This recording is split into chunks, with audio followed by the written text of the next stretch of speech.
हम लोगों का आज का जो पहला क्वेश्चन है वो है single subunit enzyme converts 420 micromole of substrate to product in 1 minute. The activity of the enzyme if. तो एंजाइम एक्टिविटी के बारे में पहला क्वेश्चन दिया गया है। तो जैसा कि हम लोगों ने पहले पढ़ा है और मैंने बताया भी है कि द एंजाइम एक्टिविटी होती है उसको हम एंजाइम एक्टिविटी बेसिकली कब आई, क्या यूज़ है इस एंजाइम एक्टिविटी का।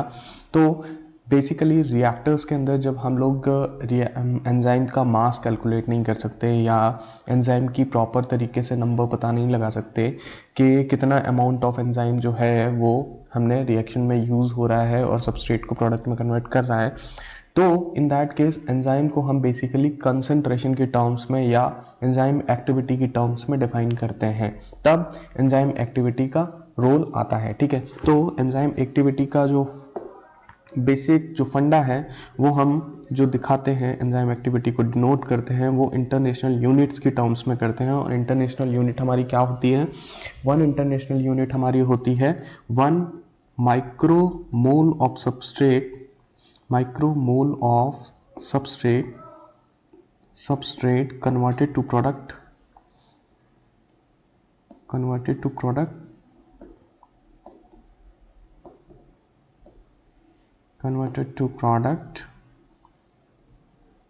पर मिनट। तो ये हमारी international unit of the enzyme होती है कि the 1 micromole of substrate converted to product per minute, या इसी को हम डायरेक्टली ऑल्सो लिख सकते हैं 1 IU, या इंटरनेशनल यूनिट को बेसिकली IU से लिखा जाता है या U से भी लिख सकते हैं, कोई दिक्कत नहीं है। या Pradyuman ji, very good morning and merry Christmas to you. So 1 international unit is equal to हमारा होता है 1 micromole substrate converted to product per minute. ठीक है, तो ऐसे लिख सकते हैं this is the international unit for the enzyme activity. लेकिन वहीं अगर हम SI यूनिट की बात करें तो SI यूनिट जो होती है वो एंजाइम एक्टिविटी की होती है 1 कटल, which is equal to 1 katal is equal to 1 mole of substrate converted to product per second. ठीक है, तो दोनों में ही डिफरेंस है। यहाँ पे 1 इंटरनेशनल यूनिट का मतलब ये है कि 1 micromole substrate converted to product per minute, and वही अगर हम इसी इंटरनेशनल एंजाइम एक्टिविटी की अगर SI यूनिट की अगर बात करें तो it is katal which is equal to 1 mole of substrate converted to product per second. ठीक है, तो हमसे क्वेश्चन में ये पूछा गया है कि अब क्वेश्चन पे आ जाते हैं, the enzyme converts 420 micromole of substrate to product in 1 minute. अगर 1 मिनट में 420 micromole of substrate converted to product हो रहा है 1 मिनट में, तो इसका मतलब क्या, और हमें बतानी है एंजाइम एक्टिविटी इन कटल। ठीक है, तो बेसिकली हमसे क्वेश्चन में हमें दिया गया है इंटरनेशनल यूनिट के टर्म्स में हमें एक्टिविटी दी गई है और SI यूनिट उसकी पूछी गई है। तो हमारे पास है 420 माइक्रोमोल पर मिनट। ठीक है, और हम जानते हैं कि 1 कटल या लिखें 1 mole of substrate converted to product per second is equal to क्या होता है 1 कटल, जैसा कि हमने अभी देखा था। तो अगर ये हमारे पास 420 माइक्रोमोल है, अगर इसको हम मोल में और सेकेंड में अगर कन्वर्ट कर लें तो that will be in the कटल। ठीक है, तो आंसर विल बी, माइक्रोमोल को जब मोल में कन्वर्ट करेंगे तो दैट विल बी 10 की पावर ऑफ -6 मोल, ये तो मोल हो गए, अपॉन जब हमें मिनट में दे रखा है सेकेंड में कन्वर्ट करेंगे इसको तो डिवाइडेड बाय 60।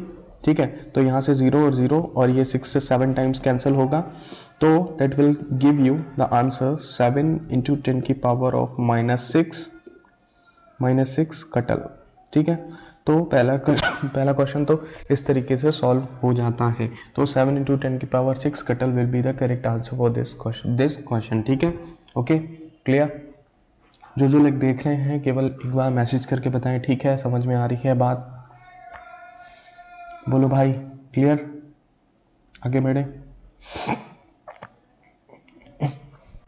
बोलो जल्दी बोलो भाई। ओके, ठीक है दिवेशा, ओके, ठीक है, तो ये तो हो गई हमारे पहले क्वेश्चन की बात। नेक्स्ट क्वेश्चन पे आ जाते हैं कि नेक्स्ट क्वेश्चन पे पूछा गया है। तो नेक्स्ट क्वेश्चन जो है वो हमारी बैच ग्रोथ फेज की वजह से फेज के ऊपर क्वेश्चन है, यानी कि हम ये कहें कि बैच काइनेटिक्स में किस तरीके से बैक्टीरियल ग्रोथ होती है, ये ग्रोथ कर्व के ऊपर क्वेश्चन है, ठीक है। तो we all know very well कि ग्रोथ कर्व क्या होता है, ठीक है।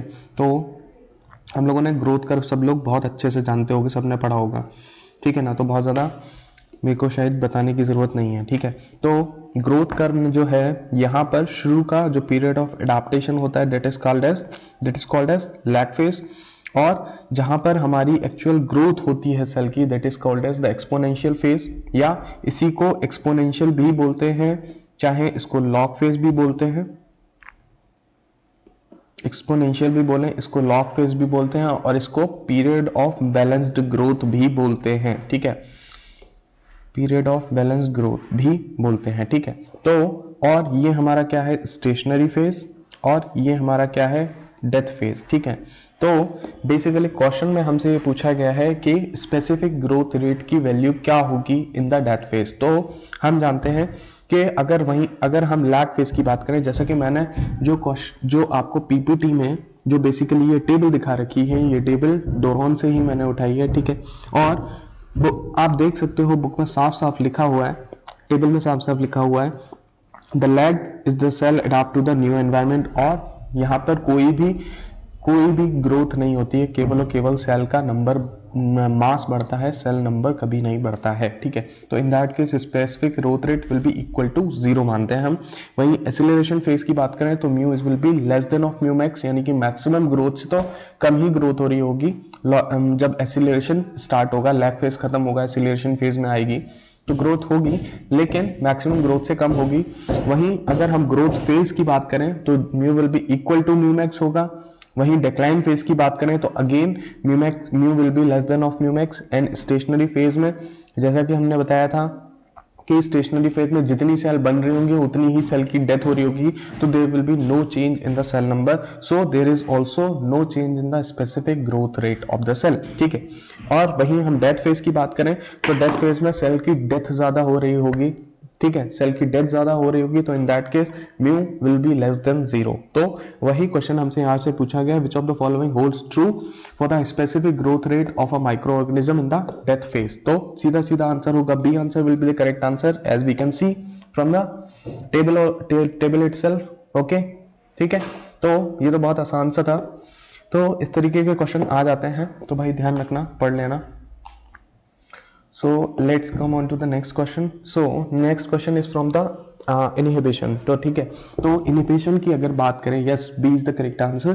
So inhibition की अगर बात करें तो मैंने जैसा कि बताया था कि अनकॉम्पिटिटिव inhibition तब होता है, जैसा कि हमें नाम ही से पता चल रहा है कि अनकॉम्पिटिटिव inhibition का मतलब क्या।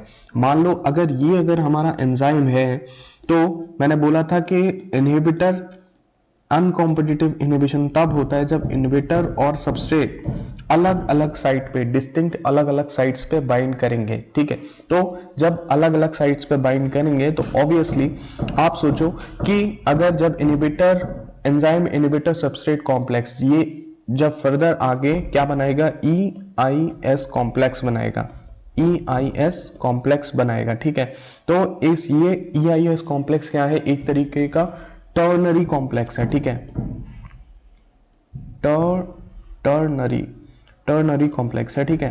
तो ये टर्नरी कॉम्प्लेक्स क्या करेगा, कभी भी प्रोडक्ट का फॉर्मेशन नहीं कर सकता, ठीक है। तो अब बात आती है कि इसका ग्राफ किस तरीके का है, तो ठीक है। तो ध्यान से देखना कि मैंने बोला कि जब इनहिबिटर और सबस्ट्रेट अलग अलग स्पेसिफिक साइट्स पे अपनी पे बाइंड कर रहे हैं, तो उन दोनों के बीच में कोई भी क्या कह सकते हैं, कोई भी कंपटीशन नहीं होगा, ठीक है। और दूसरी चीज ये कि जब हमने बोला कि इनहिबिटर एंजाइम सबस्ट्रेट कॉम्प्लेक्स जब टर्नरी कॉम्प्लेक्स बन जाएगा तो obviously we know the rate of the reaction will fall, यानी कि रेट ऑफ द रिएक्शन कह दें या वी मैक्स की वेलोसिटी बोलें। मैंने बोला था जब मैंने एंजाइम इनहिबिशन पढ़ाया था तो मैंने बोला था कि enzyme always and always affects the KM value and V max value of the enzyme, ठीक है। हमेशा केएम में चेंज लाता है और वी मैक्स में चेंज लाता है। केएम हमारा क्या होता है, KM is the substrate concentration at which the half of the active site of the enzyme are fulfilled, या हम जनरली इसको क्या बोलते हैं, माइकलिस मेंटन कांस्टेंट भी बोलते हैं, ठीक है।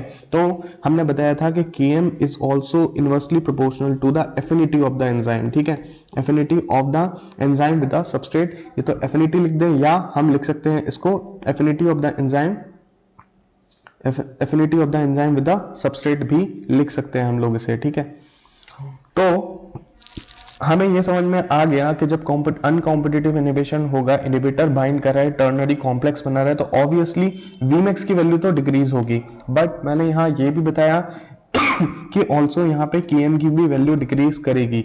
क्यों डिक्रीज करेगी? Because Km was the substrate concentration which was binding to the active site of the enzyme, and यहाँ पे क्या होता है अनकॉम्पिटिटिव इनहिबिशन में, मैंने बताया था कि जब इनहिबिटर बाइंड करता है तो it distorts the substrate site, यानी कि सबस्ट्रेट बाइंडिंग साइट को डिस्टॉर्ट कर देता है, यानी कि जहां सबस्ट्रेट एक्टिव साइट में बाइंड कर रहा होगा तो इनहिबिटर बाइंडिंग की वजह से सबस्ट्रेट की एक्टिव साइट जो होगी वो डिस्टॉर्ट कर जाएगी, और उस वजह से क्या होगा कि पहले जितना अमाउंट ऑफ सबस्ट्रेट बाइंड कर रहा होगा वो बाइंड होना कम हो जाएगा, यानी कि सबस्ट्रेट की बाइंडिंग एफिनिटी कम हो जाएगी एंजाइम के साथ। और मैंने बोला कि जैसे ही जब ES का फॉर्मेशन कम हो जाएगा, affinity of the enzyme with the substrate जैसे ही कम होगी, वो सॉरी तो जैसे जैसे हमारा सबस्ट्रेट बाइंड करना कम कर जाएगा तो इन दैट केस Km की भी वैल्यू क्या हो जाएगी, कम हो जाएगी, बिकॉज Km वो वैल्यू थी जो सबस्ट्रेट से बाइंड कर रही थी, वो एंजाइम से बाइंड कर रही थी हमारी, ठीक है।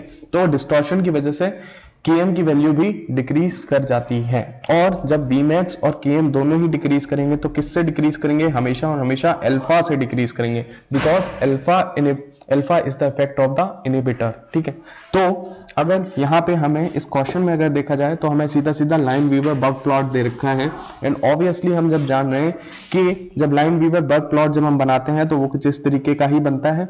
अब अगर यहाँ पे केवल और केवल अगर Vmax में या Km में केवल और केवल Km में चेंज आ रहा होता तो जो ग्राफ होता वो कुछ इस तरीके से शिफ्ट होता है, यानी कि क्रॉस लाइंस का फॉर्मेशन होता है, जो कि यहाँ पे हो रही है। तो such type of graph is for the competitive inhibition. वही हम अनकॉम्पिटिटिव की बात करें तो Km और Vmax दोनों ही अल्फा से चेंज हो रहा है, इसीलिए यहाँ पर जो लाइंस आती हैं वो पैरेलल लाइंस का फॉर्मेशन होता है, बिकॉज Vmax में भी चेंज आएगा और Km में भी चेंज आएगा। ये मैं चीजें अच्छे से पहले बता चुका हूँ, एक्सप्लेन कर चुका हूँ, तो जिन लोगों को नहीं आता है वो जाके YouTube लेक्चर उठा के देख लेना, समझ में आ जाएगा, ठीक है। यहाँ पे उतना ज्यादा मैं डिटेल नहीं कर रहा हूँ, ठीक है। तो obviously the answer will be the A answer will be the correct answer, ठीक है ना भाई, ओके ठीक, बोलो भाई, क्लियर है,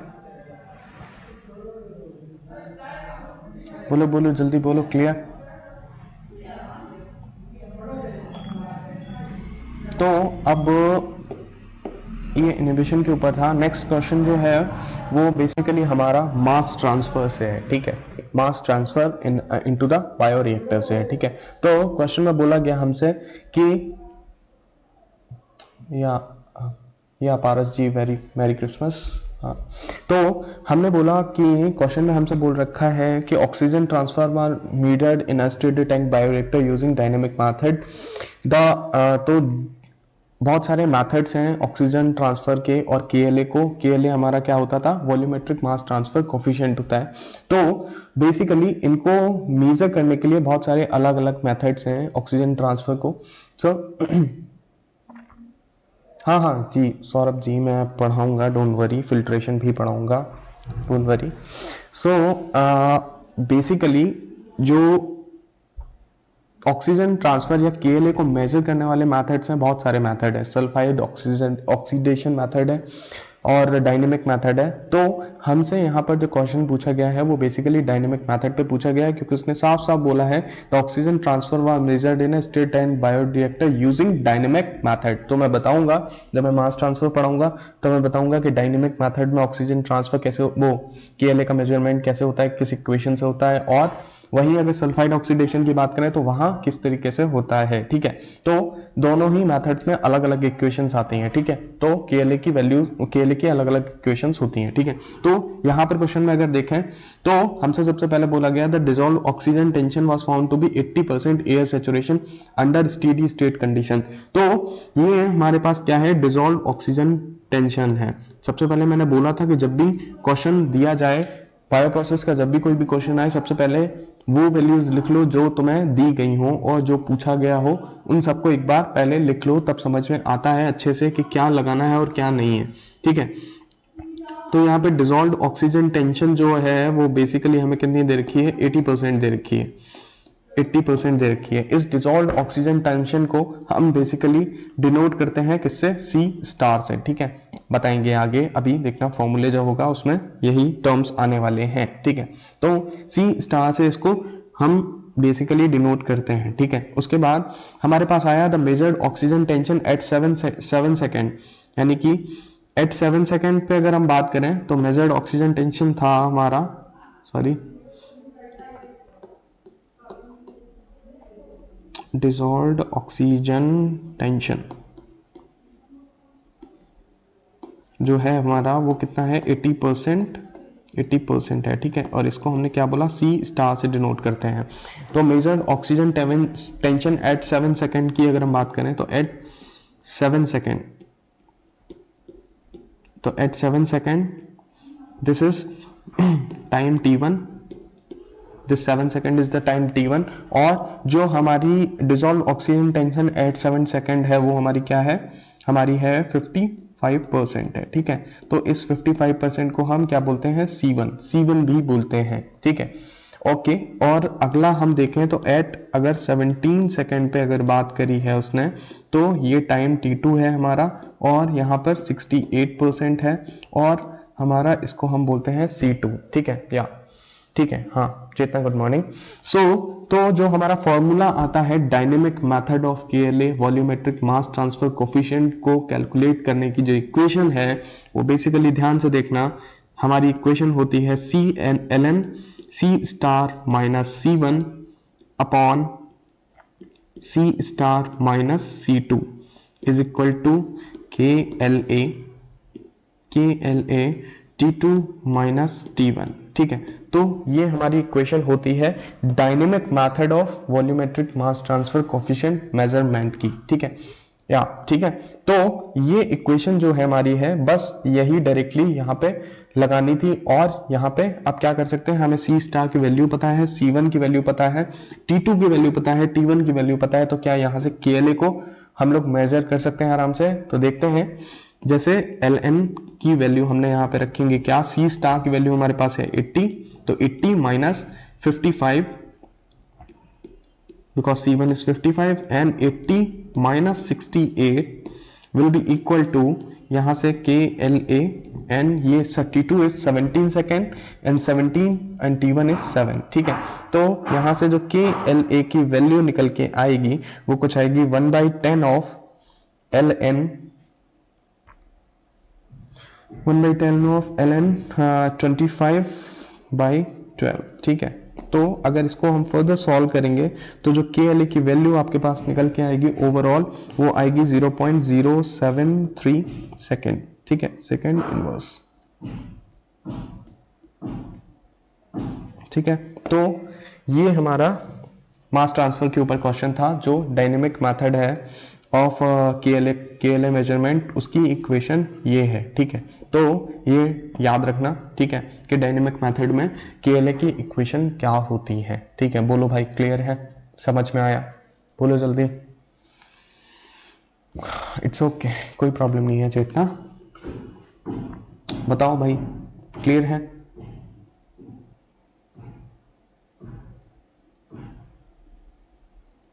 बोलो भाई, बोलो जल्दी, बोलो, समझ में आया, सही है, क्लियर है, आगे बढ़े।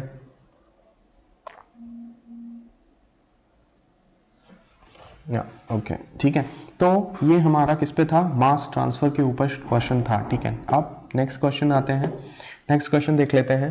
तो नेक्स्ट क्वेश्चन जो है वो हमारी क्या पूछी गई है, theoretical yield of ethanol from the 2.5 gram of glucose is कितनी होगी। ठीक है, तो सबसे पहले तो जब इस तरीके के क्वेश्चन हमारे पास आए, या प्रद्युमन वहां पर कंप्यूटर स्क्रीन पर आपको कैलकुलेटर मिलेगा, तो आप कैलकुलेटर का यूज कर सकते हो। ठीक है, कोई दिक्कत नहीं है, इसीलिए इस तरीके की वैल्यूज दी जाती हैं, बिकॉज कैलकुलेटर प्रोवाइड कराया जाता है, इसीलिए इस तरीके की वैल्यूज दी जाती हैं कि आराम से कैलकुलेट कर सको, ठीक है।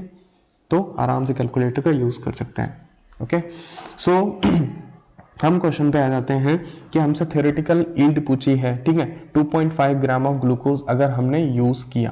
तो इस तरीके का क्वेश्चन जब भी देखो तो मैंने बोला था कि थ्योरेटिकल यील्ड हमारी क्या होती है, स्टोइकोमेट्रिक यील्ड भी बोलते हैं, यानी कि जनरली हम ये बोलते हैं कि जितने ग्राम ऑफ सबस्ट्रेट कंज्यूम हो उस, या जितने मोल ऑफ सबस्ट्रेट कंज्यूम हो उससे जितने मोल ऑफ हमारा वो क्या बोलते हैं प्रोडक्ट फॉर्म हो या बायोमास फॉर्म हो, ठीक है। तो बेसिकली अब हम देखते हैं कि इस तरीके के क्वेश्चन जब आते हैं तो हमें केमिकल रिएक्शन लिखनी आनी चाहिए, ठीक है।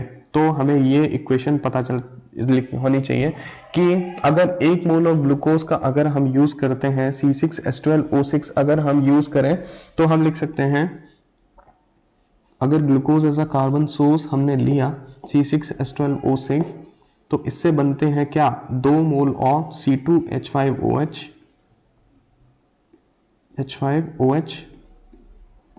Plus CO2 plus of H2O, ठीक है।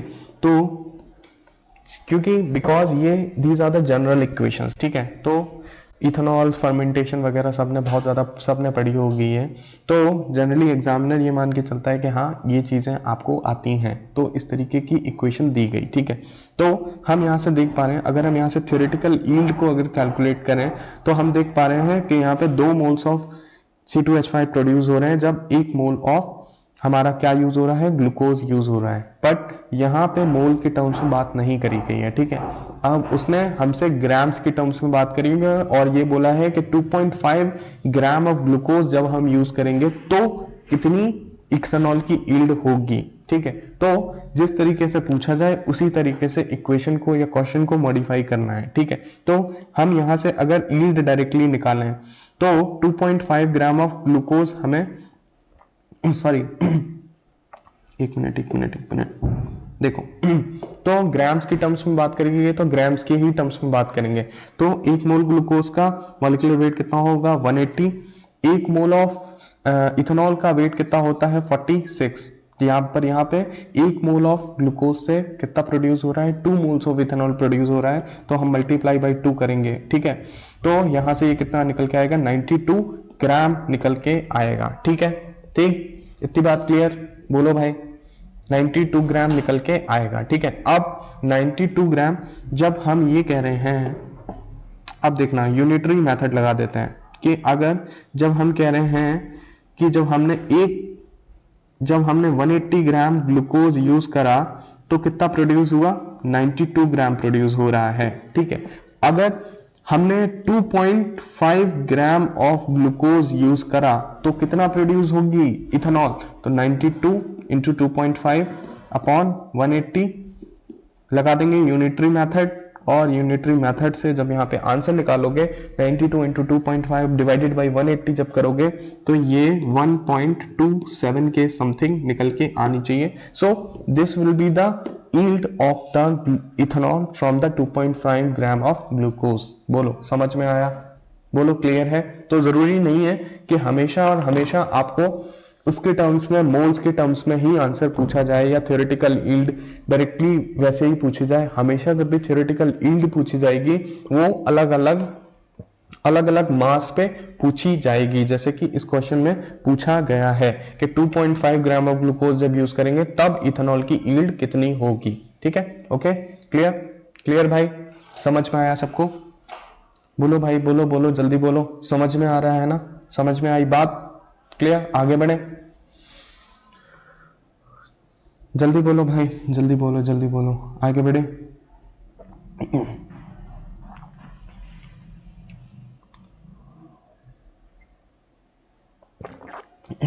तो नेक्स्ट क्वेश्चन देखते हैं अब। अगला क्वेश्चन जो है वो हमारा फिर से किससे है, स्केल अप से है, ठीक है। तो स्केल अप में हमसे बोला गया है the diameter of a large and small vessel are this and this 1.62 meter and 16.2 centimeter respectively. The vessels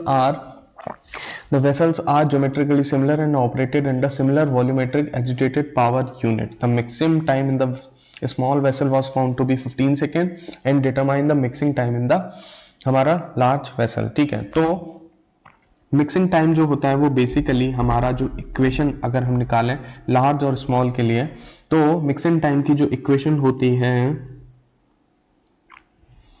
sorry, जो मिक्सिंग टाइम होता है, टाइम ऑफ मिक्सिंग अगर हम बात करें इसकी is proportional to the diameter of the vessel by 11/18। ये directly equation होती है, इतने टाइम्स होता ही है। ठीक है, तो जब मैं स्केल अप पढ़ाऊंगा तो मैं बताऊंगा ये चीज। ठीक है, 11/18 होता है, ये होती है कुछ इक्वेशन। ठीक है, तो यहां से अगर हम लार्ज और स्मॉल की टर्म्स में अगर बात करें, तो अगर हम यहाँ पे इसको लिखें क्या,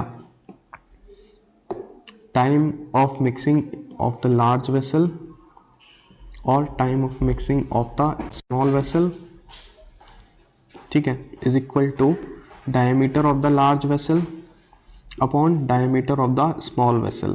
ठीक है, दैट इज 11/18 पावर में है। ठीक है, 11/18 टाइम्स। ठीक है, तो अब हमसे यहाँ पे क्या पूछा है, mixing time in the large vessel पूछा गया है।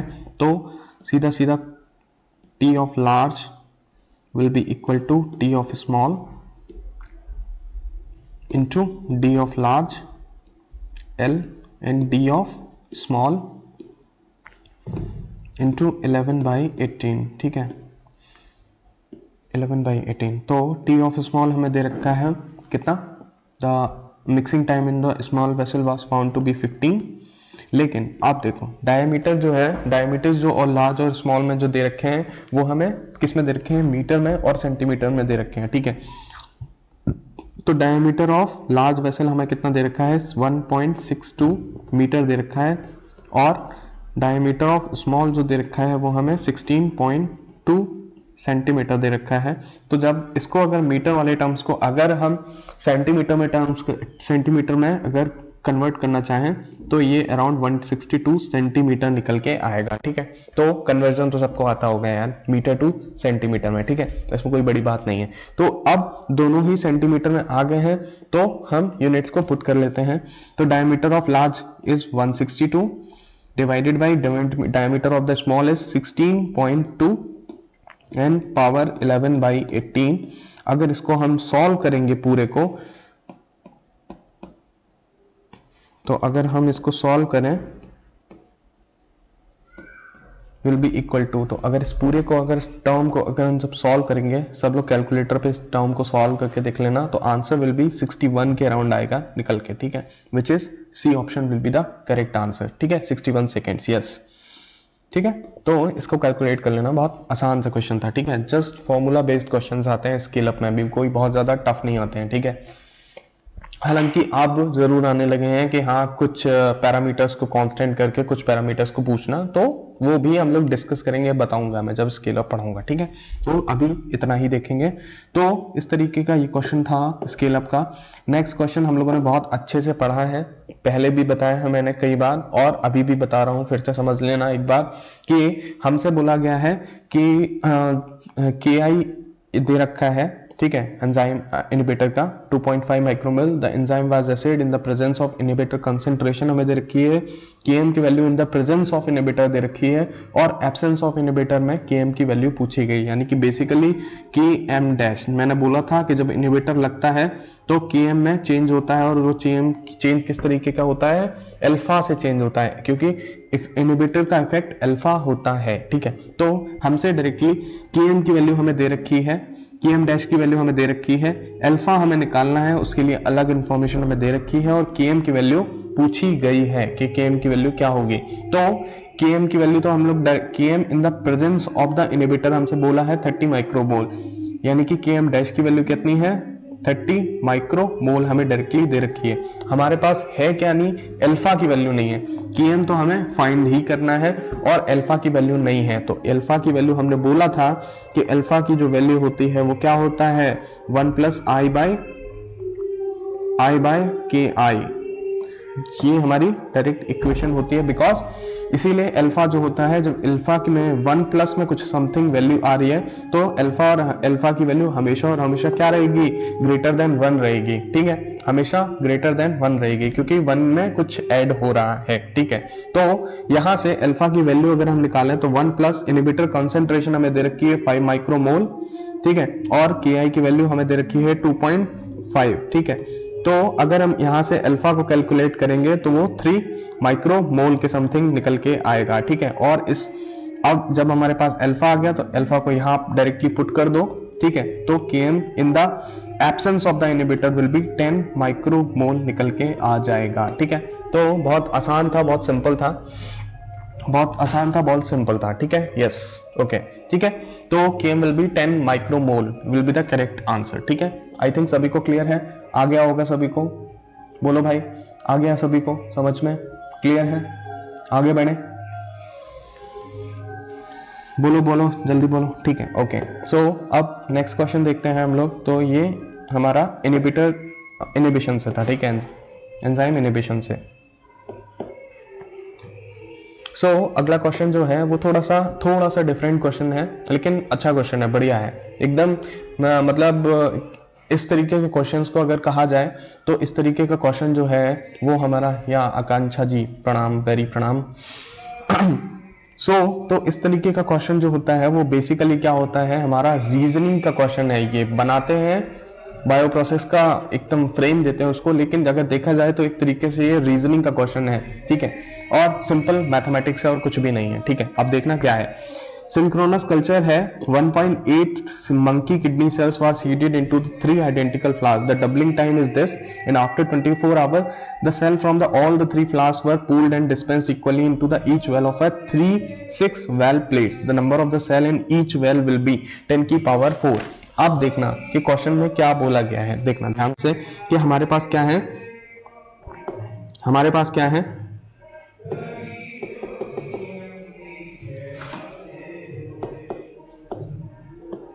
हाँ, ओके, सो हमारे पास है 1.8 इंटू 1.8 इंटू 10 की पावर 5 सेल्स हैं हमारे पास। ठीक है, तो 1.8 इंटू 10 की पावर 5 सेल्स को क्या करा है, आइडेंटिकल 3 फ्लास्क लिए गए, 3 फ्लास्क लिए गए और उनके अंदर क्या करा, हमने सीड कर दिया या इनोकुलेट कर दिया या उनके अंदर डाल दिया इनको। तो जब 1.8 सेल को 3 फ्लास्क में इक्वली डाला गया तो हम क्या करेंगे, इसको डिवाइडेड बाय अगर 3 करोगे तो कितनी सेल्स जो होंगी वो तीनों फ्लास्क में जाएंगी, इक्वली तीनों फ्लास्क में डिवाइड कर रहे हैं बिकॉज इतनी टोटल सेल है, तो डिवाइड करेंगे तो कितना आएगा, 0.6 इंटू 10 की पावर 5 सेल्स यहां, 0.6 इंटू 10 की पावर 5 सेल्स यहां, और 0.65 इंटू 10 की पावर 5 सेल्स यहां। ये फ्लास्क 1 है, ये फ्लास्क 2 है और ये फ्लास्क 3 है। 3 फ्लास्क में हमने उनको डाला। ओके, अब हमसे ये बोला गया कि जो सेल्स का जो डबलिंग टाइम है वो बेसिकली कितना है, कितना है डबलिंग टाइम तीनों का, 24 आवर्स है सब में, क्योंकि सेल तो वही है ना, तो ये इनका क्या है, डबलिंग टाइम है।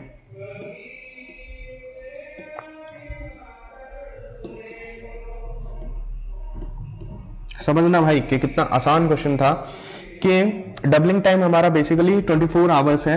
तो जब 24 आवर्स के बाद जब सेल डबल कर गई तो कितनी सेल हो जाएंगी, तो इसको मल्टीप्लाई बाय क्या कर देंगे, 2 कर दो। अगर डबलिंग टाइम अगर देखो जस्ट इसका डबल कर दो तो कितना आ जाएगा, 1.2 इंटू 10 की power 5 cells will be there in each flask after doubling of the sales.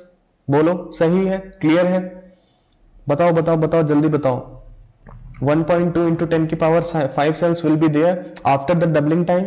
ठीक है, जब डबल हो जाएगी सेल की कंसंट्रेशन आफ्टर 24 आवर्स तो सेल की कंसंट्रेशन इतनी हो जाएगी। अब जब डबल हो गया सेल का नंबर, यहां पे भी कितना होगा, 1.2 इंटू 10 की पावर 5 होगा, 1.2 इंटू 10 की पावर 5 होगा। अब बोला है हमसे कि इन डबल होने के बाद इन सेल्स को क्या किया, हमने एक प्लेट में डाला जिसमें 6 वेल्स हैं, 1 2 3 1 2 3, यानी कि 6 वेल्स हैं ईच प्लेट में। इसको भी सेम वही किया, 1 2 3, और इसको भी वही सेम। ठीक है, तो ऐसे अब हमने इनको वेल्स में डालना शुरू किया। तो क्वेश्चन में हमसे यह पूछा है कि एक जब प्लेट में छह वेल्स हैं, ठीक है, तो एक सिंगल वेल में कितनी सेल्स होंगी। आप सोचना कि अगर हम एक फ्लास्क से निकाल के हम एक ही की बात करते हैं तो उतनी ही नंबर ऑफ सेल्स सब में होंगी, ठीक है। तो हमारे पास सेल्स कितनी है टोटल 1.2 इंटू 10 की पावर 5 सेल्स हैं, ठीक है। और इन सेल्स को इक्वली यानी कि इक्वली डिवाइड करके हमने ईच वेल में डाला है, यानी कि जितनी सेल इस वेल में है उतनी ही सेल इस वेल में है, उतनी ही सेल इसमें इसमें इसमें इसमें 6 के 6 वेल्स में इक्वल नंबर ऑफ सेल्स हैं, ठीक है। तो अब बताओ कि सिंगल वेल में कितनी सेल्स होंगी। तो जस्ट एक रीजनिंग और यूनिटरी मेथड है ये कि टोटल सेल हमारे पास जब इतनी है तो बताओ कि एक वेल में कितनी, तो divided by 6 well. Total wells कितने हैं 6, तो डिवाइड कर दो total cell divided by total हमारी वेल। तो मल्टीप्लाई जब कर दोगे तो क्या आ जाएगा 2 इंटू 10 की power of 4 cells will be there in each well, ठीक है। तो सारे किसी भी वेल में बात कर ले, तीनों अलग अलग वेल्स में, तीनों अलग अलग प्लेट्स में किसी भी वेल की बात करें तो 2 इंटू 10 की power 4 cells will be there, ठीक है। ओके क्लियर, बोलो भाई। हाँ 0.2 कह दें, ओके वो भी सही है, ठीक है। तो this will be the correct answer. तो सोचो कि just our reasoning and simple mathematics, और कुछ नहीं था, ठीक है। तो नेक्स्ट क्वेश्चन देख लेते हैं हम लोग। अब नेक्स्ट क्वेश्चन जो है वो बेसिकली हमारा किससे है, फेड बैच कल्चर से है, ठीक है। फेड बैच से क्वेश्चन पूछा गया है, ठीक है। तो फेड बैच कल्चर से जब क्वेश्चन पूछा गया है तो उसमें हमसे बोला गया है कि क्या है कि फेड बैच कल्चर में 200 ग्राम per litre glucose solution is added at a flow rate of the initial concentration at quasi state and initial cell concentration are 600 and 20 gram per liter. The yield coefficient this the cell concentration at quasi steady state at t is equal to 8 hour is। तो सबसे पहले तो सुनो, सबसे पहले तो मैंने बोला कि जब भी क्वेश्चन आए क्या करो, वैल्यूज को लिखना स्टार्ट कर दो कि क्या क्या वैल्यूज हैं हमारे पास, ठीक है। तो अगर हम बात करें फ्लो रेट की तो हमारे पास फ्लो रेट जो है वो कितना है 50 लीटर पर आवर है, ठीक है। ये जो लिखने वाला कॉन्सेप्ट है एग्जाम में कर पाओ, टाइम हो तो करो, नहीं हो तो मत करना। अगर डायरेक्टली कर सकते हो तो बहुत अच्छी बात है, लेकिन मैं शुरू में अभी इसलिए लिखने के लिए बोल रहा हूँ बिकॉज थोड़ा सा आसानी रहती है, ठीक है, समझने में चीजों को किस तरीके का फॉर्मूला अप्लाई होगा। तो गलती होने के चांस थोड़े से कम होते हैं, कि थोड़ा सा टाइम ज्यादा लगता है भले, लेकिन गलती होने के चांस थोड़े कम हो जाते हैं, ठीक है। अगर इनिशियल वॉल्यूम की अगर बात करें तो हमारे पास इनिशियल कल्चर वॉल्यूम हमें दे रखा है कितना 600, ठीक है। तो इनिशियल कल्चर वॉल्यूम हमारे पास 600 लीटर है। और इनिशियल सेल कॉन्सेंट्रेशन की अगर बात करें तो हमारे पास दे रखी है कितनी 20 ग्राम पर लीटर, ठीक है, दे रखी है हमें 20 ग्राम पर लीटर दे रखी है। और YXS यानी कि yield of biomass from the substrate हमें दे रखा है 0.5, ठीक है, ओके 0.5 दे रखा है। और टाइम ऑफ फेड बैच हमें जो दे रखा है वो कितना दे रखा है 8 आवर्स दे रखा है, ठीक है। 8 आवर्स तक हमने फेड बैच कल्टीवेशन कराई है, ठीक है। तो हम देख सकते हैं और समझ सको तो देखो कि हमारे पास इनिशियली हमारे पास वॉल्यूम कितना है ये, और इनिशियल सेल कंसेंट्रेशन कितनी है ये, ठीक है। और हमसे सेल कंसेंट्रेशन ही फाइनली पूछी गई है, ठीक है। तो जो क्वासी स्टेडी स्टेट पे जो हमारा फॉर्मूला होता है सेल कंसेंट्रेशन को निकालने का, वो हमारा होता है x final is equal to x initial plus होता है YXS, ठीक है, into the S into the feed and into time of fed batch. तो ये हमारा फॉर्मूला होता है। तो जब फेड बैच पढ़ाऊंगा तब बताऊंगा ये चीज कि क्या होता है, किस तरीके से ये इक्वेशन निकल के आती है। और ऑल्दो मैंने अपने YouTube लेक्चर में भी फेड बैच पढ़ाया है तो मैंने ये इक्वेशन बहुत अच्छे से बताई है, तो देख लेना जाके एक बार फिर से वहां पे और समझ लेना, ठीक है। तो हमारे पास जो है क्या बोलते हैं बायोमास जो इक्वेशन फाइनली है वो हमारे पास ये है। लेकिन अब सोचो कि हमारे पास ये जो हमें कंसंट्रेशन जो ऑफ द बायोमास जो दे रखी है इनिशियली, ये 20 ग्राम पर लीटर में दे रखी है। तो अगर हम यही बात करें कि हमारे पास वॉल्यूम कितना है, टोटल 600 है। हाँ, S feed is 200 gram per litre. Yes, S feed is 200 gram per litre. Sorry, मैंने लिखा नहीं है यहाँ पे, तो लिख लेना S feed is 200 gram per litre, 200 gram per litre. ठीक है। तो ये हमारे पास एस फीड की वैल्यू है। ठीक है। लेकिन आप देखो कि हमारे पास जो बायोमास की वैल्यू दी गई है वो 20 ग्राम पर लीटर की बात करी गई है, और हमें कल्चर का वॉल्यूम कितना दे रखा है, 600 दे रखा है। ठीक है। तो जब 600 वॉल्यूम है और पर लीटर हमें बायोमास दे रखा है, तो हम क्या करें, टोटल वॉल्यूम में निकालने के लिए कितना बायोमास कैसे निकालेंगे बायोमास, तो 20 इंटू 600 कर दो, तो ये 600 ग्राम में बायोमास की क्या निकल आएगी, कॉन्सेंट्रेशन निकल के आएगी। ठीक है। ठीक है। ओके। तो बेसिकली जो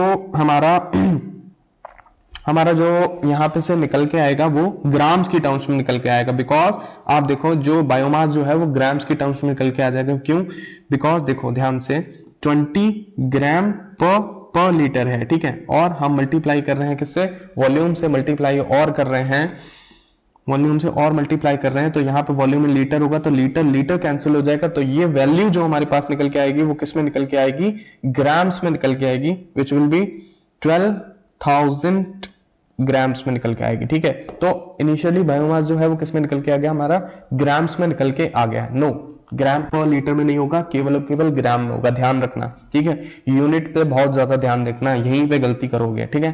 तो अभी हम इसको अभी ग्राम की टर्म्स में ही निकाल लिया हमने, बाद में हम इसको कॉन्सेंट्रेशन में चेंज कर देंगे, डोंट वरी, बिकॉज हमसे क्वेश्चन में सेल कंसेंट्रेशन फाइनली किस में पूछी गई है, कॉन्सेंट्रेशन की टर्म्स में ही पूछी गई है। ठीक है। तो हम उसको बाद में चेंज कर देंगे, no problem in that thing. ठीक है। तो अब हमारे पास सारी वैल्यूज हैं ऑलरेडी, क्योंकि हमारे पास xi की भी वैल्यू निकल आई, y एक्सिस की वैल्यू भी है, एस फीड की भी वैल्यू है, टाइम ऑफ फेड बैच की भी वैल्यू है।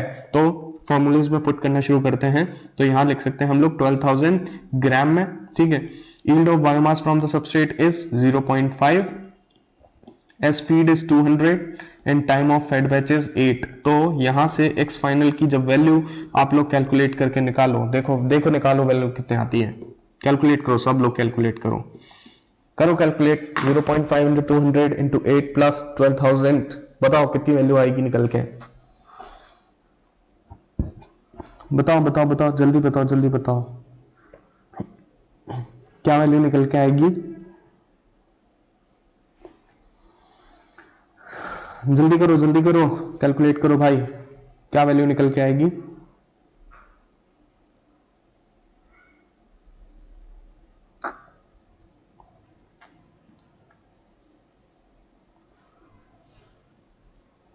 $13,200 नहीं Divesha, yes 52,000 will be the correct answer.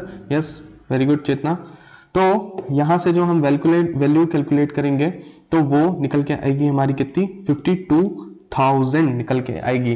But this 52,000 क्या है, हमारा ग्राम है, ये ग्राम पर लीटर में नहीं है, ये कॉन्सेंट्रेशन नहीं है, बिकॉज हमने यहां पर क्या पुट किया था, 12,000 ग्राम पुट किया था। इनिशियली सेल की जो है वो हमने 12,000 ग्राम पुट किया था, तो ये आंसर भी किस में निकल के आएगा, ग्राम में ही निकल के आएगा। ठीक है। तो जो लोग 12,600 या 13,200 दे रहे हैं, हाँ, बिकॉज फ्लोरेट अभी हमने नहीं देखा है, अभी देखना, अभी आ रहा है, डोंट वरी चेतना, रुको तो देखने दो, अभी देखो क्या हो रहा है। तो हमारे पास, एक मिनट सुन लो मेरा, पहले पूरी बात तो सुन लो, उसके बाद बोलना कि क्या ऐड किया क्या नहीं ऐड किया, तब जब कोई डाउट है तो पूछना। तो हमारे पास एक्स फाइनल की वैल्यू जो है वो कितने आ गई, 52,000 ग्राम आ गई। लेकिन अभी भी हमें इसे किस में कन्वर्ट करना है, कॉन्सेंट्रेशन में, यानी कि हमें इसे वॉल्यूम से डिवाइड करना है।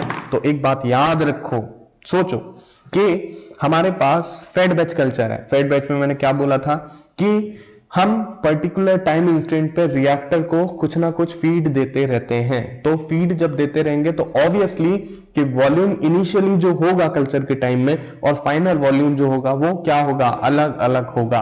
तो फाइनल वॉल्यूम यहां से हम लोग निकालेंगे जब ये पूरी सब कैलकुलेशन या रिएक्शन हो जाएगी। तो finally the volume of the culture कितना होगा और उस वॉल्यूम पर्टिकुलर फाइनल वॉल्यूम में कितनी अमाउंट ऑफ सेल्स होंगी वो हम कैलकुलेट करेंगे। देखो कैसे, तो वॉल्यूम फाइनल जो होता है वो निकाला जाता है VI, उसका फॉर्मूला जो होता है वो होता है volume of final will be equal to volume initial F into T होता है। ठीक है, तो यहां से इनिशियली वॉल्यूम हमारे पास कितना है 600, ठीक है, प्लस फ्लो रेट की वैल्यू हमारे पास कितनी है 50, ठीक है, इनटू और टाइम ऑफ फेड बैच कितना है 8, तो यहां से क्या निकल के आएगा final volume for the fed batch निकल के आएगा आफ्टर फीडिंग, जो फीड करने के बाद। तो यहां से जो फाइनल वॉल्यूम की वैल्यू जो है वो कितनी निकल के आएगी, आई थिंक 1000 लीटर निकल के आती है ये वैल्यू, सही है ना? ठीक है, ठीक ठीक ठीक, सही है, बोलो बोलो बोलो जल्दी बोलो। 8 आवर्स ऑफ फेड बैच जब कर लोगे तो फाइनल वॉल्यूम जो होगा, क्योंकि इनिशियल वॉल्यूम तो जो है वो तो है ही, ठीक है, लेकिन जब आप फेड बैच कल्टीवेशन करा रहे होगे तो ऑब्वियसली सीधी बात है कि जब हम पर्टिकुलर टाइम इंस्टेंट पे रिएक्टर को फीड कराएंगे तो वॉल्यूम में चेंज आएगा ही आएगा, फाइनल वॉल्यूम कुछ और होगा, इनिशियल वॉल्यूम कुछ और होगा। तो हम देख पा रहे हैं कि इनिशियली वॉल्यूम हमारा कितना है 600, जो कि कन्वर्ट होके 8 आवर्स जब फेड बैच हो गया तो वॉल्यूम कितना हो गया 1000 लीटर हो गया। अब इस 1000 लीटर को क्या करना है, हमारी जो इक्वेशन जो हमने बायोमास निकाला वो मास की टर्म्स में है ग्राम में, और कंसंट्रेशन क्या होती है मास अपॉन वॉल्यूम होता है। ठीक है, तो यहां पे कॉन्सेंट्रेशन जब हमें निकालना है, कॉन्सेंट्रेशन में जब इसको चेंज करना है तो क्या करेंगे 52,000 ग्राम डिवाइडेड बाई 1000 लीटर, तो ये क्या हो गया ग्राम पर लीटर में हो गया, और यहां से the answer will B XF की जो वैल्यू निकल के आएगी, बायोमास कंसेंट्रेशन जो निकल के आएगा फाइनली वो निकल के आएगा 52 gram per litre will be the correct answer, which is B option will be the correct option. बोलो भाई, बोलो बोलो बोलो, समझ में आया, क्लियर है, बोलो भाई क्लियर, आगे बढ़े, समझ में आया कि क्या है?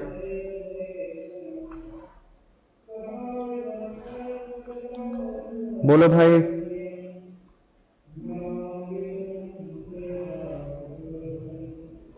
बोलो भाई, बोलो बोलो बोलो जल्दी बोलो, समझ में आ रही है बात, क्लियर है?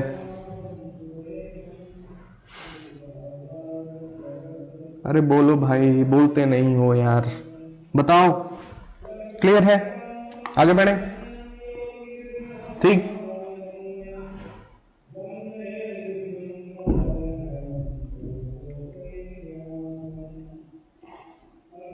चलो ठीक है आगे देखते हैं। So this was it all about the fed batch culture के बारे में, फेड बैच से ये क्वेश्चन आया था। ठीक है, तो बहुत आसान है, कोई टफ नहीं है, धीमे धीमे जो कैलकुलेशन अभी इतनी बड़ी लग रही है वो जब आप खुद से करोगे, बार बार रेगुलर प्रैक्टिस करोगे तो ये कोई बड़ी चीजें नहीं है, बहुत बहुत आसानी से हो जाते हैं। ठीक है, जस्ट फॉर्मूला बेस्ड क्वेश्चन ही आते हैं और कुछ नहीं आता है। ठीक है, अब अगला क्वेश्चन है कि sample of the bacterial culture taken at 5 PM and the next day at 5 AM was found to have 10 की पावर 4 एंड 10 की power 7 cells respectively, assuming that both the samples were taken during the log phase the generation time. ठीक है, तो where I didn't multiply 50 in the formula, I have multiplied the 50 in the formula. Kritika, मैंने बोला था, देखो यार ऐसे करोगे, अब तो मैंने पूरा मिटा भी दिया है, हमने किया था ना मॉल्यूम, देखो मैंने बोला था कि एक्स फाइनल की वैल्यू कितनी निकल के आई 52,000 निकल के आई थी, 52,000 ग्राम निकल के आई थी। ठीक है, एंड वॉल्यूम फाइनल निकालने का फॉर्मूला क्या था VI plus F into T, flow rate into time of fed batch. ठीक है, तो ये हमारा फाइनल वॉल्यूम निकालने, final volume of the fed batch होगा उसको निकालने का फॉर्मूला था। तो इनिशियली 600 था, यहां पर फ्लो रेट कितना था 50 और टाइम ऑफ फेड बैच ये था, तभी तो ये 1000 निकल के आया है। तो किया तो मैंने मल्टीप्लाई V फाइनल, और इसी को हमने क्या कर दिया यहाँ पे डिवाइड कर दिया, तो ये ग्राम पर लीटर में कन्वर्ट हो गया और यहां से 1000 उड़ गए, और एक्स फाइनल जो है वो हमारा 52 ग्राम पर लीटर निकल के आया था। बोलो सही है, अब क्लियर है? ओके आई एम सॉरी यार भाई, मैं भी इंसान हूँ, शायद मेरे से गलती हो जाती है, ठीक है ठीक है ओके, तो मैं भी इंसान हूँ, शायद मेरे से गलती हो गई हो, शायद मैंने ना लिखा हो, तो इसके लिए आई एम सॉरी, गलती हो गई मेरे से, माफ कर दीजिए कृतिका। ओके सो आगे बढ़ते हैं, नेक्स्ट क्वेश्चन देख लेते हैं। तो अगला क्वेश्चन जो है वो हमारा है किस पे, जनरेशन टाइम पे। हमने बोला था कि जनरेशन टाइम बोले, या उसको हम क्या ऑल्सो बोलते हैं, क्या डबलिंग टाइम भी बोलते हैं। जनरेशन टाइम को डबलिंग टाइम भी बोला जाता है। तो डबलिंग टाइम का हमारे पास जो फॉर्मूला है वो बेसिकली, हमारे पास जो डबलिंग टाइम का जो फॉर्मूला है, या टाइम ऑफ जनरेशन टाइम भी जिसे हम बोलते हैं, तो इसको हम TD लिखते हैं, और ये हमारा क्या हो गया 0.693 हो गया, या इसी को हम क्या लिखते हैं log 2 भी लिख सकते हैं, या 0.693 बिकॉज log 2 की वैल्यू 0.693 होती है, इसलिए हम डायरेक्टली उसको लिख लेते हैं, ठीक है। तो ये हमारा और अपॉन म्यू, तो this is the formula for the doubling time, ठीक है। तो हमारे पास वैल्यू किसकी है, डबलिंग टाइम निकालने के लिए हमें चाहिए किसकी वैल्यू, म्यू की वैल्यू चाहिए। तो म्यू निकालने के लिए देखो आप, इंफॉर्मेशन आपको दी गई है कि इनिशियली सेल की कंसंट्रेशन जो है वो हमारी कितनी है 10 की पावर 4, और फाइनली हमारी सेल की कंसंट्रेशन जो है वो कितनी है 10 की पावर 7, ठीक है। और टाइम हमारे पास कितना है, टाइम हमारे पास दे रखा है कितना 5 PM, यानी कि शाम के 5 बजे से लेकर सुबह के 5 बजे तक, यानी कि 12 आवर्स का टाइम दे रखा है। तो यहां से कैलकुलेट करेंगे तो हमारे पास फॉर्मूला है बैच कल्टीवेशन का n naught is equal to mu into T. तो यहां से हम कैलकुलेट करेंगे किसको, म्यू को कैलकुलेट कर सकते हैं यहां से, बिकॉज n और n नॉट की वैल्यू दे रखी है, t की वैल्यू दे रखी है। तो हमारे पास n फाइनल की वैल्यू है 10 की पावर 7, ये 10 की पावर 4, ये म्यू है, ये 12 आवर टाइम रख दिया हमने। तो यहां से जो भी म्यू की वैल्यू कैलकुलेट करोगे तो म्यू की वैल्यू हमारी अराउंड निकल के आती है 0. बताओ कितनी वैल्यू निकल के आएगी, बताओ कैलकुलेट करके देखो। तो 0, यहाँ पे म्यू की वैल्यू जो कैलकुलेट करोगे 0.575 की समथिंग निकल के आएगी। और अब जब हमारे पास ये वैल्यू यहाँ निकल के आ गई तो इसको यहाँ पुट कर दो, तो आंसर निकल के आएगा time of doubling 0.693 divided by 0.575।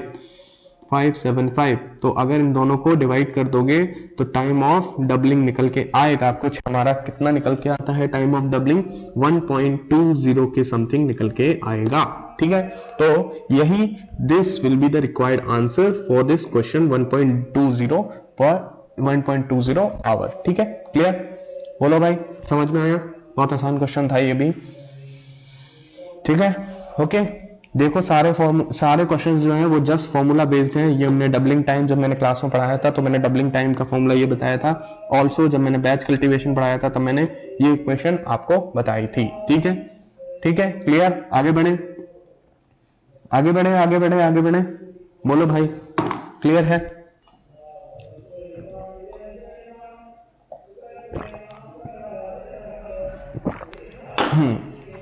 Okay तो अब आगे बढ़ते हैं और अगला क्वेश्चन देखते हैं हम लोग।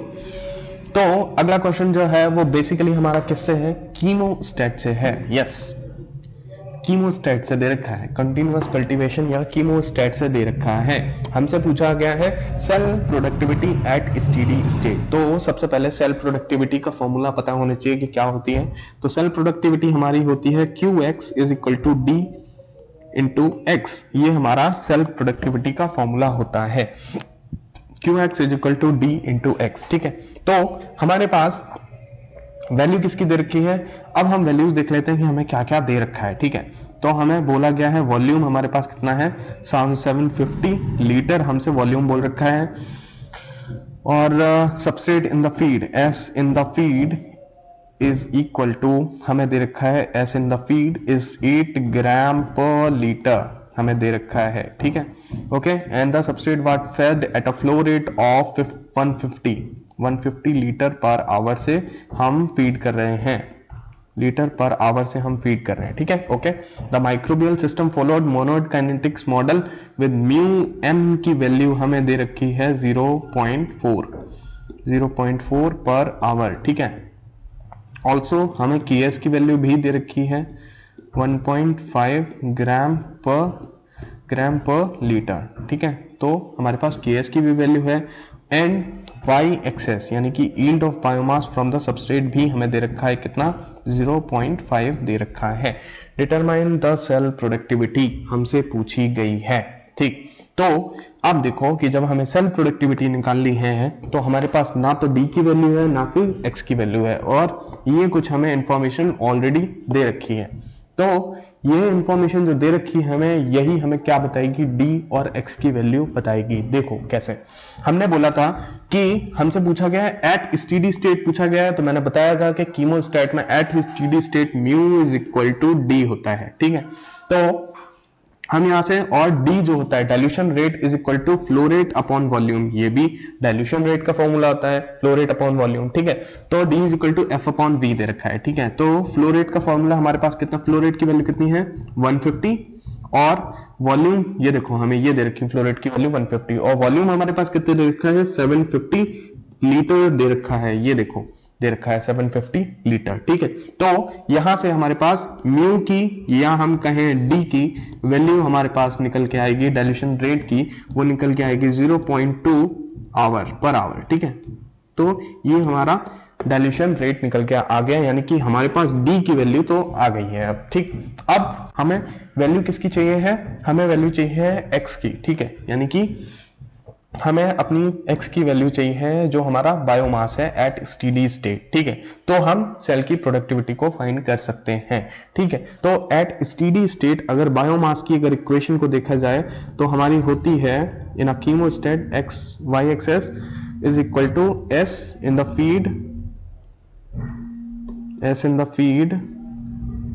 Feed minus of S naught, या फिर हम बोले इसको क्या,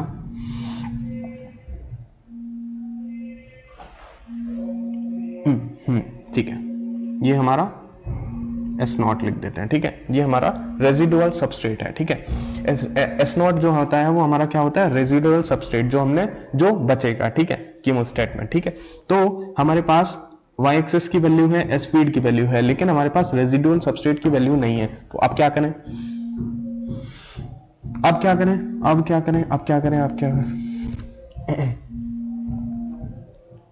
तो हम लोग कर लेते हैं क्या, तो देखो, तो हम s की वैल्यू कहां से फाइंड कर सकते हैं, तो देखना ध्यान से कि s की वैल्यू कहां से निकाली जा सकती है। तो देखो हमने बताया था आपको, मोनोड इक्वेशन बताई थी हमने आपको,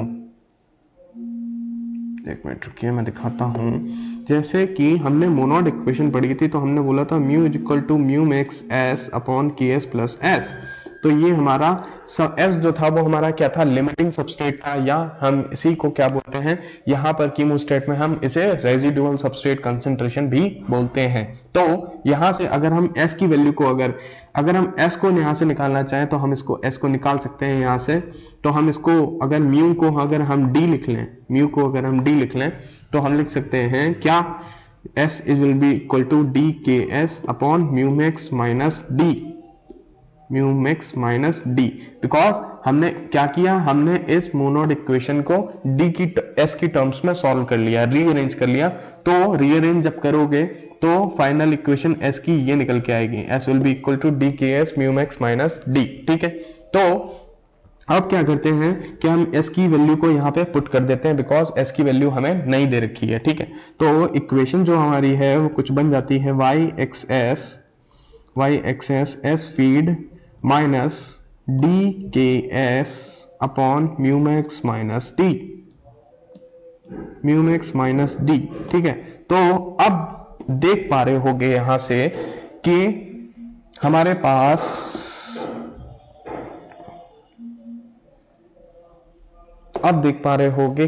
सारी वैल्यूज दे रखी हैं। देखो एस इन द फीड हमें दे रखा है, कितना दे रखा है, एस इन द फीड हमें कहां दे रखा है, ये देखो फीड कंटेन्स 8 ग्राम, ठीक है। तो सबस्ट्रेट इन द फीड हमें दे रखा है, ठीक। हमारे पास डाइल्यूशन रेट की वैल्यू भी थी, because mu is equal to क्या था, डी था, जो हमने निकाला था क्या था 0.2 निकाला था पर आवर, वो पर आवर, ये हमने अभी भी कैलकुलेट करा था एफ अपॉन वी से, ठीक है। तो हमारे पास डी की भी वैल्यू है, हमें के एस की भी वैल्यू दे रखी है, के एस की भी वैल्यू है हमारे पास म्यू एम की भी वैल्यू है और डी की भी वैल्यू है, और वाई एक्स की भी वैल्यू हमें दे रखी है। तो यहां से एक्स फाइंड कर सकते हैं हम लोग, तो एक्स को फाइंड करेंगे तो निकल के आएगा कुछ 0.5 अपॉन एस फीड की अगर हम बात करें तो इट इज 8 माइनस डी की बात करें तो 0.2 इंटू के एस की वैल्यू हमारे पास है 1.5 डिवाइडेड बाई म्यू मैक्स की वैल्यू हमारे पास कितनी है 0.4 माइनस डी की वैल्यू कितनी है हमारे पास, अगेन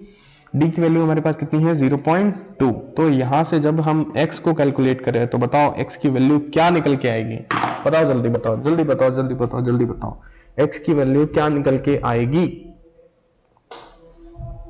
बताओ भाई x की वैल्यू क्या निकल के आएगी, कोई आंसर करके बताओ, कोई आंसर करके बताओ, कोई सॉल्व करके बताओ कि x की वैल्यू क्या निकल के आएगी यहां पर।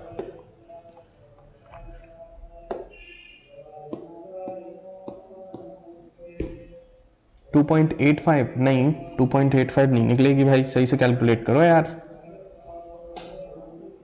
प्रद्युमन जी सही से कैलकुलेट करो भाई। हाँ 3.25, yes 3.25 will be the correct answer.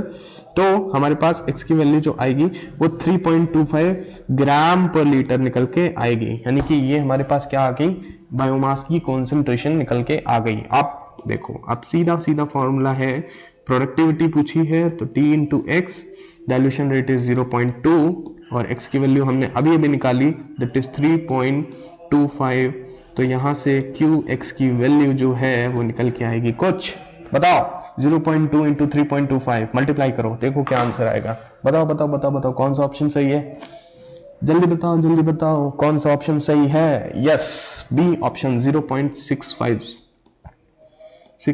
This will be the productivity. Okay okay okay okay okay clear है, समझ में आया, बताओ बताओ बताओ जल्दी बताओ भाई, समझ में आया, क्लियर कर ले जाओगे इस तरीके के क्वेश्चंस।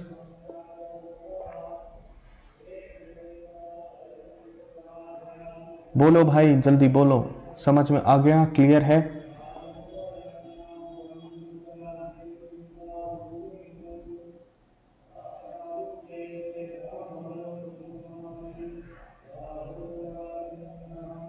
यूनिट बता दूं, ओके हाँ डोंट वरी, ओके ठीक है मैं यूनिट भी बताता चलूंगा, मैंने अपने यूट्यूब लेक्चर्स में पढ़ाया है एंड चेतना, तो डोंट वरी, जब मैं क्लास में पढ़ाऊंगा तो फिर मैं ठीक है मैं यूनिट्स भी बताऊंगा आप लोगों को, ठीक है डोंट वरी, ओके यूनिट्स भी साथ में पढ़ते चलेंगे, ओके डोंट वरी, ठीक है। तो जो भी क्लास के लोग हैं सो सब डोंट वरी, क्लास में जब पढ़ाऊंगा मैं तो मैं आपको यूनिट्स के बारे में भी बताता रहूंगा, ठीक है ठीक ओके ठीक है। तो this was it all about the 2015 paper. तो यहाँ पे 2015 का पेपर खत्म होता है बायो प्रोसेस के सारे क्वेश्चंस के साथ। सो दिस वाज इट, बस इतना ही क्वेश्चंस आए हुए हैं, आई थिंक 12 क्वेश्चंस आए हुए हैं टोटल, ठीक है। तो 12 क्वेश्चंस आए हुए हैं तो अच्छे से पढ़ लेना भाई, ठीक है ठीक है। चलें कल मिलते हैं, फिर कल हम लोग सॉल्व करेंगे 2016 का पेपर, ठीक है। Thank you so much for being with me, bye bye, take care all.